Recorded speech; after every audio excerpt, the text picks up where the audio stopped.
Bismillahirrahmanirrahim. Assalamualaikum warahmatullahi wabarakatuh. Bersyukur kepada Allah Subhanahu wa taala. Alhamdulillahirabbil alamin. Dan bersolawat kepada nabi kita Nabi Muhammad sallallahu alaihi wasallam. Allahumma shalli ala Muhammad wa ala ali Muhammad. Baik teman-teman sekalian, kita akan melanjutkan kembali sirah nabawiyah, yaitu Baiat Aqobah kedua. Let's go.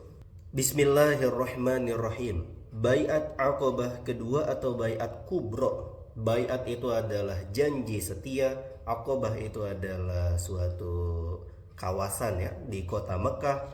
Kedua karena yang pertamanya sudah kita bahas ya, yaitu adalah 12 orang yang berbaiat kepada Nabi Muhammad SAW.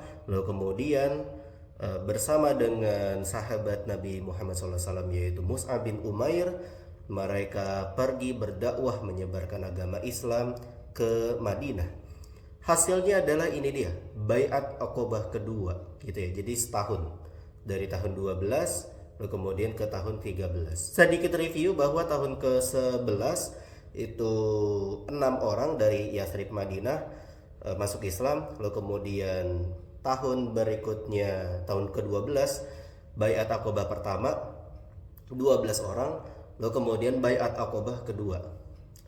Ini dia, Baiat Aqobah kedua. Nah, kaum muslimin menjadi banyak gitu ya. Semakin banyak lagi gitu. Oke, kita akan bahas berapa orangnya dan kemudian ngapain aja gitu baiat itu. Nah, baik teman-teman sekalian, pada musim haji tahun ke-13 kenabian bulan Juni tahun 622 Masehi, datanglah sebanyak lebih dari 70 orang kaum muslimin dari Madinah untuk menunaikan manasik haji. Mereka datang bersama rombongan para jamaah haji. Dari kaum mereka yang masih musyrik menyembah patung.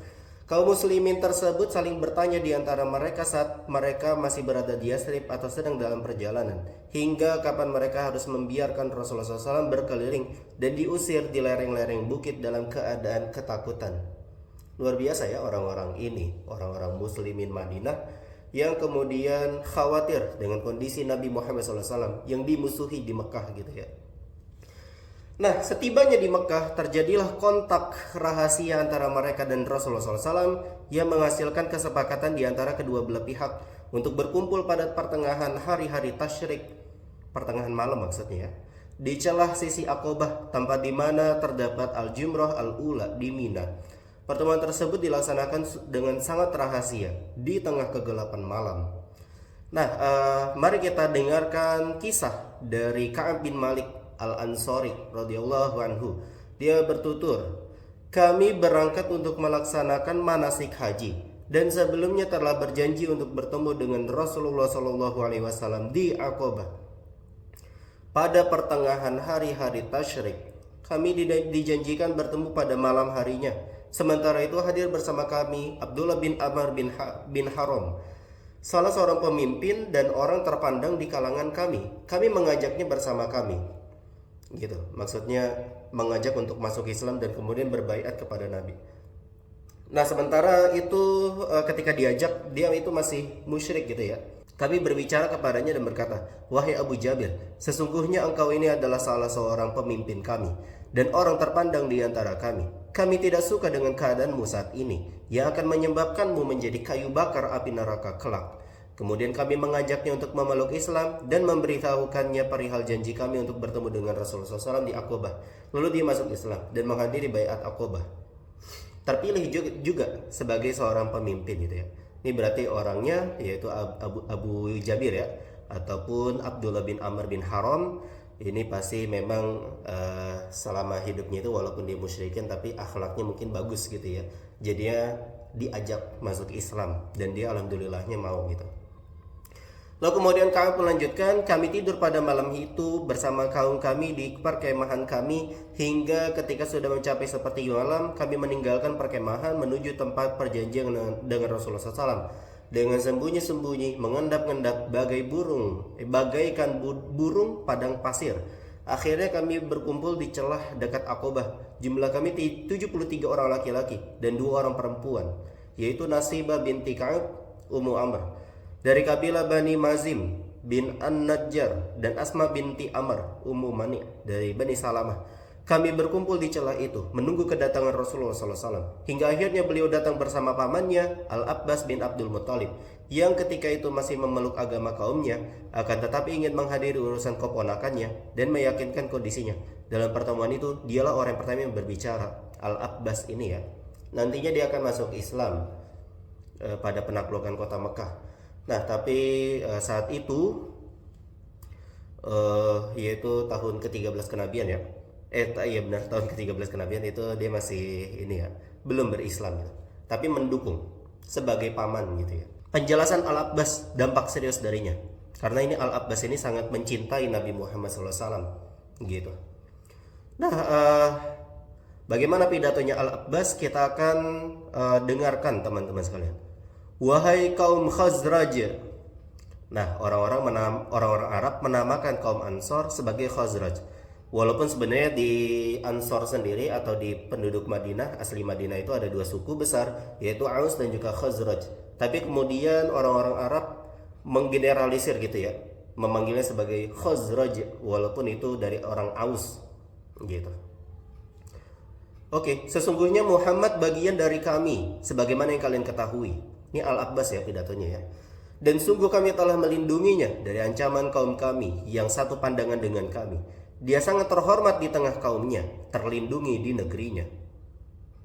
Nah, Al-Abbas mengatakan bahwa Nabi Muhammad itu terlindungi di Mekah gitu ya. Akan tetapi dia, Muhammad maksudnya, lebih memilih untuk bergabung dengan kalian dan pindah ke negeri kalian, Madinah. Jika kalian yakin bahwa kalian dapat memenuhi apa yang kalian tawarkan kepadanya dan dapat melindunginya dari orang yang menentangnya, maka itu adalah hak kalian. Berikut resiko yang harus ditanggung. Namun, jika kalian justru akan menyerahkan dirinya dan menghinakannya setelah kalian membawanya serta ke negeri kalian, maka dari sekarang tinggalkanlah dia, karena sesungguhnya dia dalam keadaan terhormat di tengah kaumnya dan terlindungi di dalam negerinya. Gitu. Nah, maksudnya adalah bahwa kalau kalian datang, orang-orang Madinah datang ke kami, membawa Nabi Muhammad SAW ke Madinah, terus kemudian kalian mau menanggung resiko gitu ya, dimusuhi oleh seluruh Arab, dan kemudian kalian menanggung resikonya, itu kemudian oke, itu bagus gitu ya. Tapi kalau orang-orang Ansor itu kemudian membawa Nabi Muhammad SAW ke Madinah, tapi kemudian justru malah tidak dilindungi, maka sebaiknya dari sekarang nggak usah gitu, nggak usah dibawa ke Madinah gitu ya. Gitu. Nah, kira-kira kayak gitu poin pentingnya. Lalu kemudian Ka'ab berkata, lalu kami berkata kepadanya, kami telah mendengar apa yang kau utarakan, maka bicaralah wahai Rasulullah SAW. Ambillah sumpah setia dari kami untuk dirimu dan Rabbmu sesukamu. Gitu. Tegas banget nih orang-orang Ansor ini ya, sangat cinta mereka kepada Nabi Muhammad SAW. Gitu. Sampai hari ini gitu ya, negeri Madinah menjadi negeri yang dimuliakan oleh Allah Subhanahu wa taala sebagai kota haram gitu ya. Luar biasa. Nah, itulah tekad bulat gitu ya, keberanian, iman dan keikhlasan di dalam mengemban tanggung jawab yang besar ini, sekaligus dampak-dampaknya yang serius. Maka kemudian Rasulullah SAW memberikan penjelasan. Terus poin-poin baiat. Oke, Imam Ahmad meriwayatkan dari Jabir poin-poin baiat secara rinci. Jabir berkata, kami berkata kepada Rasulullah, wahai Rasulullah, untuk hal apa kami membaiatmu? Maka Nabi Muhammad SAW bersabda, 1. Untuk mendengarkan dan taat, sami'na wa ta'na gitu ya, baik di dalam kondisi semangat maupun malas. 2. Untuk berinfak di dalam masa sulit maupun mudah. 3. Untuk berbuat amar ma'ruf dan nahi mungkar. 4. Untuk senantiasa tegak di jalan Allah tanpa mempedulikan celaan orang selama dilakukan di jalan Allah. 5. Untuk membelaku manakala aku datang kepada kalian dan melindungiku sebagaimana kalian melindungi diri kalian sendiri, istri-istri dan anak-anak kalian. Jika hal itu kalian lakukan, maka surgalah sebagai imbalan bagi kalian. Gitu. Dalam riwayat Ka'ab diriwayatkan oleh Ibnu Ishaq, hanya poin terakhir saja. Di sana disebutkan Ka'ab berkata, lalu Rasulullah SAW berbicara seraya membacakan ayat Al-Quran, berdoa kepada Allah dan mendorong mereka untuk masuk Islam. Kemudian bersabda, Aku membaiat kalian untuk melindungiku, sebagaimana kalian melindungi istri-istri dan anak-anak kalian. Lalu Al-Bara' bin Ma'rur memegang tangan beliau seraya berkata, ya, demi zat yang telah mengutusmu dengan hak sebagai nabi, sungguh kami akan melindungimu sebagaimana kami melindungi jiwa dan istri-istri kami. Baiatlah kami, wahai Rasulullah SAW. Demi Allah, kami adalah ahli strategi perang dan ahli dalam membuat senjata. Kami warisi hal tersebut secara turun-temurun dari leluhur kami. Ka'ab berkata, pada saat Al-Bara' berbicara kepada Rasulullah SAW, tiba-tiba Abu Al-Haytham bin At-Tihan menyela, wahai Rasulullah, sesungguhnya terdapat tali persekutuan antara kami dan orang-orang Yahudi, dan kami akan memutusnya. Apakah kiranya bila kami lakukan hal itu dan kelak Allah memberimu kemenangan, engkau akan kembali lagi ke hariban kaummu dan meninggalkan kami? Gitu. Jadi maksudnya adalah bahwa ini pertanyaan dari Abu Al-Haytham bin At-Tihan mempertanyakan bahwa selama ini kita punya hubungan dengan Yahudi dan kita bakal putus hubungan itu. Nanti kalau misalkan agama ini sudah menang, apakah engkau akan balik lagi ke Makkah dan kemudian meninggalkan kami? Gitu. Jadinya kami jadi sendirian gitu ya, Ansor ini. Ka'ab berkata, lantas Rasulullah SAW pun tersenyum, kemudian bersabda, ini penting banget nih, quote yang sangat penting. Bahkan darah kalian adalah darahku, kehancuran kalian adalah kehancuranku juga. Aku adalah bagian dari kalian, dan kalian adalah bagian dariku. Aku akan memerangi orang yang kalian perangi, dan mengadakan perdamaian dengan orang yang kalian adakan perdamaian dengannya. Gitu, luar biasa banget teman-teman sekalian. Betapa Rasulullah SAW ini poin akhlak yang sangat bagus ya, yaitu adalah tidak egois gitu, tidak mementingkan dirinya saja gitu ya, gitu.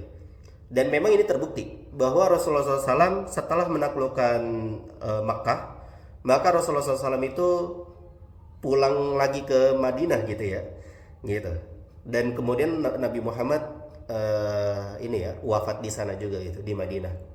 Jadi bukan omon-omon ya, ini Rasulullah SAW berkata seperti ini, bukan hanya untuk menyenangkan hati doang gitu ya, tapi memang dibuktikan gitu. Bahkan ketika Rasulullah SAW itu setelah menaklukkan kota Mekah dan beberapa hari di sana, bahkan Nabi Muhammad itu sholatnya itu sholat ini ya, sholat jamak ya, jamak qashar gitu. Jadinya Rasulullah SAW itu musafir di Mekah gitu, karena rumahnya itu ada di Madinah. Luar biasa nih Nabi Muhammad SAW gitu. Oke, kita lanjutkan kembali. Penegasan kembali akan dampak serius dari baiat. Setelah pembahasan tentang syarat-syarat baiat rampung, mereka bersepakat untuk melangsungkannya. Berdirilah dua orang laki-laki dari angkatan pertama yang masuk Islam pada 2 musim yang lalu, yaitu tahun 11 dan ke-12 kenabian. Salah seorang dari keduanya berdiri, lalu disusul oleh seorang lagi untuk mempertegas kepada hadirin akan dampak serius dari resiko yang harus dipikul, sehingga mereka tidak hanya sekedar membaiat, kecuali setelah benar-benar mengetahui secara jelas hakikatnya. Ini tentang hidup dan mati gitu ya, gitu. Bukan cuma soal ikut-ikutan doang gitu. Kita ikut-ikutan aja gitu, enggak. Nah, semuanya harus mengetahui dengan jelas bahwa baiat ini bukan main-main gitu ya, bukan hanya asal oke aja gitu. Oke. Demikian pula keduanya ingin mengetahui dan memastikan seberapa jauh kesiapan para hadirin untuk berkorban. Ibnu Ishaq berkata, tatkala mereka berkumpul untuk berbaiat, berkatalah Al-Abbas bin Ubadah bin Nadoh, apakah kalian mengetahui untuk apa kalian membaiat terhadap orang ini, yakni Nabi Muhammad SAW? Mereka menjawab, ya. Dia berkata lagi, sesungguhnya kalian akan membaiatnya untuk memerangi orang-orang yang berkulit merah dan hitam.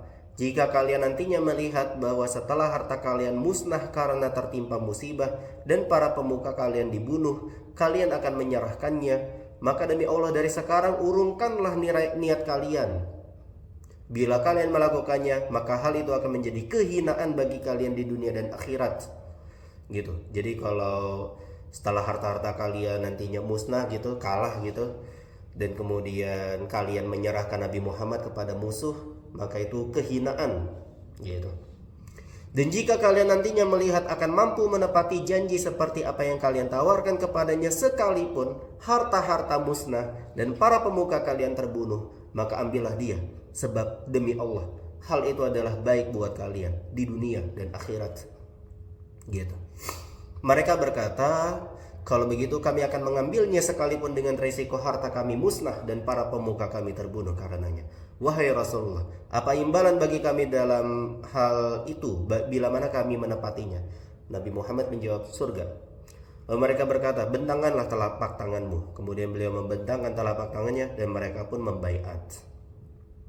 Dalam riwayat Jabir dia berkata, maka kami berdiri untuk membaiatnya. Lalu As'ad bin Zurarah yang merupakan orang paling muda dari 70 orang tersebut memegang tangan beliau sallallahu alaihi wasallam seraya berkata, jangan terburu-buru wahai penduduk Yathrib, sesungguhnya kita tidak datang kepadanya kecuali karena kita mengetahui betul bahwa dia adalah utusan Allah. Sesungguhnya keputusan untuk membawanya keluar dari kota Mekah saat ini berarti memisahkan diri dari orang-orang Arab secara keseluruhan, terbunuhnya orang-orang pilihan kalian, dan pedang siap menebas kalian. Karenanya, jika kalian akan bersabar atas hal itu, maka lakukanlah, dan kalian akan mendapatkan pahala dari Allah. Namun jika kalian mengkhawatirkan keselamatan diri kalian, maka biarkanlah saja dia, dan hal itu adalah alasan paling logis di sisi Allah.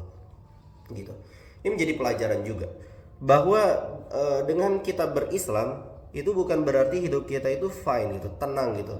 Wah, nanti pasti Allah tolong gitu ya, tanpa memberikan ujian. Padahal Allah Subhanahu wa taala jelas sekali bahwa tidak akan masuk surga gitu ya.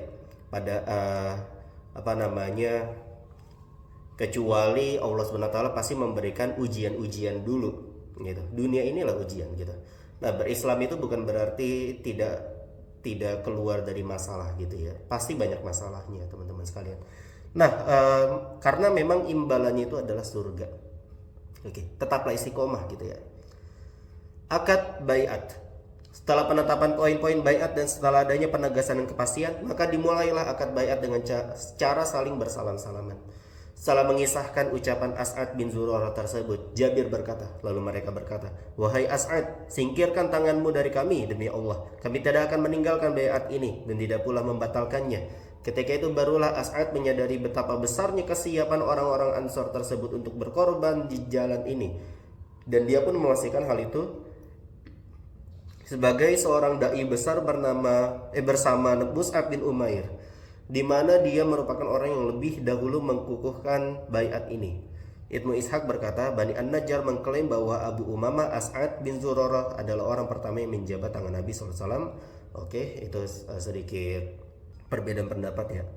Setelah itu dimulailah baiat secara umum. Dalam hal ini Jabir berkata, lalu kami satu persatu mendatangi beliau, dan beliau SAW mengambil baiat dari kami dan memberikan kepada kami surga sebagai imbalannya.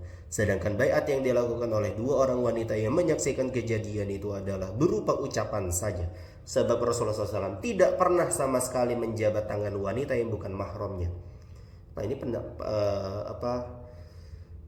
poin penting buat kita gitu ya di zaman sekarang, bahwa ya kita harus mencontoh Rasulullah SAW, yaitu beliau tidak pernah sama sekali menjabat tangan wanita yang bukan mahramnya. Baiatnya pakai ucapan saja.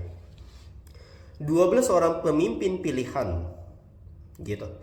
Rasulullah SAW meminta agar dipilih 12 orang pemimpin yang tugasnya memimpin kaumnya dan mewakili mereka dalam mengemban tanggung jawab atas pelaksanaan poin-poin baiat tersebut. Beliau berkata kepada mereka, seleksilah 12 orang pemimpin di kalangan kalian untuk menjadi penanggung jawab terhadap apa yang terjadi dengan kaum kalian.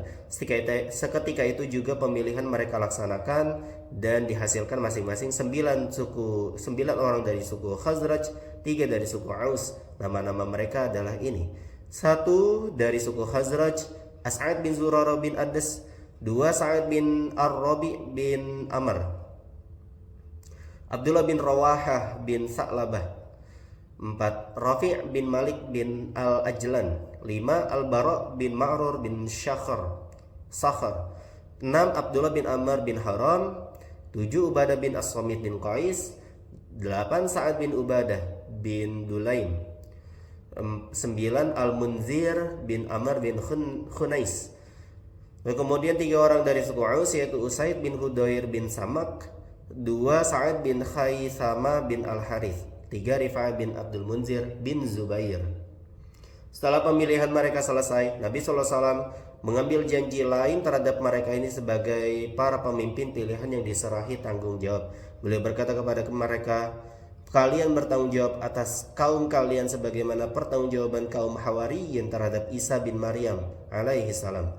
Sedangkan aku adalah penanggung jawab bagi kaumku, yakni kaum muslimin. Mereka berkata, kami bersedia.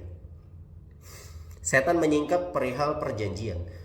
Nah, setelah perjanjian rampung, peserta hampir saja akan berpencar. Salah satu setan menyingkapnya. Namun karena penyingkapan ini terjadi pada detik-detik terakhir dan berita ini tidak mungkin disampaikan kepada pemimpin Quraisy secara rahasia. Nah, karena udah mau detik-detik terakhir baiat selesai ya, setan itu berdiri di puncak bukit seraya berteriak dengan suara yang tidak pernah terdengar sekencang itu. Wahai penghuni rumah-rumah, apakah kalian ingin mengetahui Muhammad dan para penganut anak agama baru yang bersamanya? Sungguh mereka telah berkumpul untuk memerangi kalian. Lalu Rasulullah SAW bersabda, inilah Adzabul Aqabah, nama setan. Demi Allah, aku akan mengkonsentrasikan diri untuk menghadapimu, wahai musuh Allah. Kemudian beliau menyuruh mereka untuk berpencar dan kembali ke barak. Nah, setelah mendengar suara setan tersebut, Al-Abbas bin Ubadah bin Nadoh berkata, demi zat yang mengutusmu dengan kebenaran, jika kau menghendaki maka besok kami akan menggempur penduduk Mina dengan pedang-pedang kami ini. Lantas Rasulullah SAW bersabda, kita belum diperintahkan demikian, akan tetapi kembalilah ke barak. Mereka pun kembali dan tidur hingga pagi hari. Kaum Quraisy mengajukan protes kepada pemimpin Yathrib. Nah, setelah itu ya, berita dari setan itu, terjadilah kegemparan di tengah mereka yang menimbulkan suasana tidak stabil dan sedih. Karena mereka sangat mengetahui persis ekses yang akan disemai oleh baiat seperti itu dan akibatnya secara langsung terhadap diri dan harta mereka. Maka begitu pagi menyingsing, berangkatlah rombongan besar para pemimpin-pemimpin Mekah, penjahat kelas kakap, menuju ke perkemahan penduduk Yathrib guna mengajukan protes keras atas dilaksanakan perjanjian ini. Mereka berkata, wahai khalayak suku Khazraj, sesungguhnya telah sampai berita ke telinga kami bahwa kalian telah mendatangi teman kami ini, maksudnya Nabi Muhammad SAW, untuk kalian bawa keluar dari negeri kami dan membaiatnya dalam upaya menyerang kami. Dan sesungguhnya demi Allah, tidak ada satu perkampungan pun dari perkampungan yang dihuni bangsa Arab yang lebih kami benci bergejolaknya perang antara kami dan mereka selain kalian. Nantangin ini. Manakala kaum musyrikin suku Khazraj tidak tahu menahu, orang-orang musyrik dari Yathrib ya, nggak tahu gitu. Karena memang dilakukan dengan sangat rahasia dan itu pada malam yang sangat gelap, tidak seperti sekarang ya, malamnya terang, banyak lampu. Nah di sono di masa itu belum ada gitu ya. Lalu kemudian mereka bersumpah bahwa tidak terjadi hal seperti itu, kami nggak tahu gitu. Hingga datanglah mereka menghadap Abdullah bin Ubay bin Salul. Wah ini dia nih, pertama kali kita mention ini Abdullah bin Ubay bin Salul. Ini bosnya munafik nanti. Sedikit spoiler gitu ya, bosnya munafik yang langsung membantahnya. Ini Abdullah ini dia membantah dan berkata, ini berita batil, tidak pernah terjadi. Kaumku tidak akan ada yang berani lancang terhadapku seperti ini. Andai kata aku berada di Yathrib, niscaya kaumku tersebut tidak berani berbuat seperti itu terhadapku hingga menunggu perintahku dulu.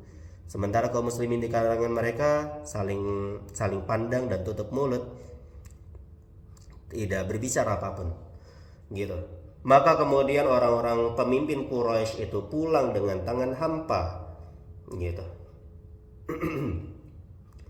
Mereka hampir yakin gitu ya terhadap kebohongan berita itu, akan tetapi mereka masih melacak terus informasi tentangnya, mengkaji secara seksama hingga akhirnya mereka yakin bahwa sebenarnya berita itu memang benar, berita dari setan ya.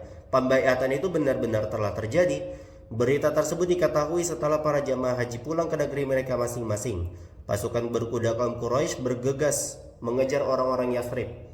Tapi ya ibarat nasi telah jadi bubur, mereka kehilangan. Hanya bisa memergoki Sa'ad bin Ubadah dan Al-Munzir bin Amr, lalu langsung mengejar mereka. Terhadap Al-Munzir mereka tidak dapat berbuat banyak, udah kabur duluan ya. Sedangkan Sa'ad mereka berhasil menangkapnya kedua tangannya diikat ke lehernya dengan tali tunggangannya, lalu mereka memukul, menyeret, mencambak rambutnya hingga memasuki kota Mekah.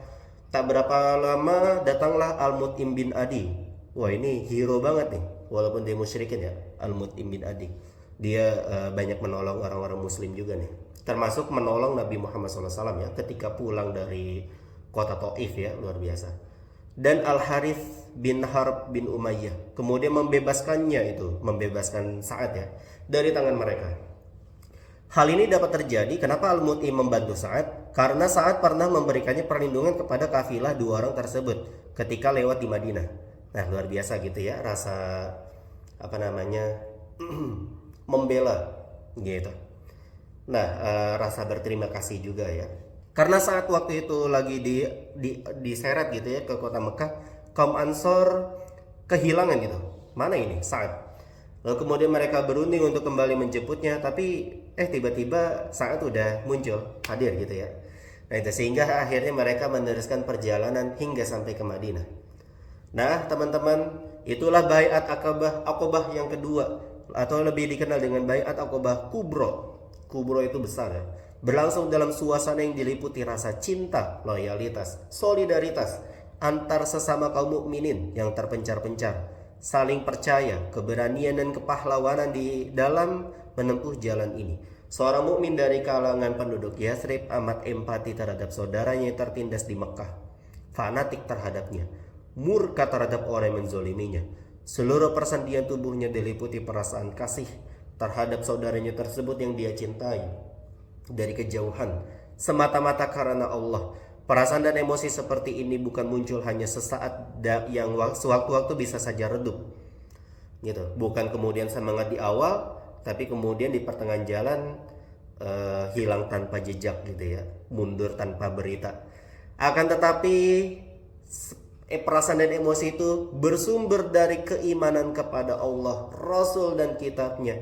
Keimanan yang tidak akan luntur di hadapan kekuatan-kekuatan zolim dan musuh manapun. Keimanan yang bila semilirnya telah berhembus, maka ia akan membawa sesuatu yang menakjubkan dalam keyakinan dan amal perbuatan. Dengan keimanan seperti ini, kaum muslimin mampu menorehkan berbagai amalan di atas lembaran-lembaran masa dan meninggalkan bekas yang tiada tandingannya, tiada bandingannya, baik di masa lampau, kontemporer, hari ini, bahkan masa yang akan datang.